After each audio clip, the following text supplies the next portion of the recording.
قد يكون يعني خلينا نفترض برضه حسن النية انها مثلا عايز تعمل ترند بس ضرب في وشها. لا لا لا لا لا لا لا لا مستحيل حد يعمل ترند مؤذي يعني مؤكد لو هي عارفه المشهد الاصلي وهي شايفاه وغصب عنها نطقت نفس الجمل من عقلها الباطن مش حاسه. مستحيل ان نعمل ترند. ده جو رخيص. عايزين كويس انك قلت الموضوع ده بقى.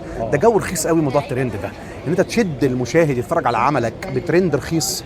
لا طبعا مستحيل. ده مستحيل يكون حقيقي ويكون مستحيل عند جميل عوض ومش خيالها ومش طبيعتك. الفنان مختلف. انا بس في نقطه كده عايزين نقولها للساده الجمهور. يعني هو بقى في حاله من التعالي الشديد. مش من دلوقتي، كان زمان يقول لك ايه الفنان ده متعالي قوي على الناس. بقى في العكس دلوقتي، بقى في جمهور متعالي علينا، جمهور متعالي على الفنان. بقى في جمهور كبير على السوشيال ميديا مفترض ان الفنان ده جاهل، هو مش عارف هو بيقول ايه، هو بيمثل وخلاص، هو بياخد فلوس وخلاص. ده مش حقيقي، مش حقيقي. بقول لك في فئه من الناس يعني للاسف الشديد بقت متعاليه على الفنان نفسه الجمهور.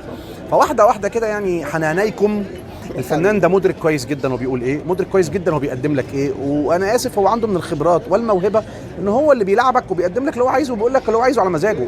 فان الفنان يفترض يعمل ترند رخيص عشان يشد الناس، لا، يشد الناس بعمله وبفنه. انما مستحيل ده يكون قصد يعني جميله. ده سوء فهم بين وعقل باطن مخزن جملتين، وعلى فكره الجملتين تلقائيتين بيتقالوا في الحياه.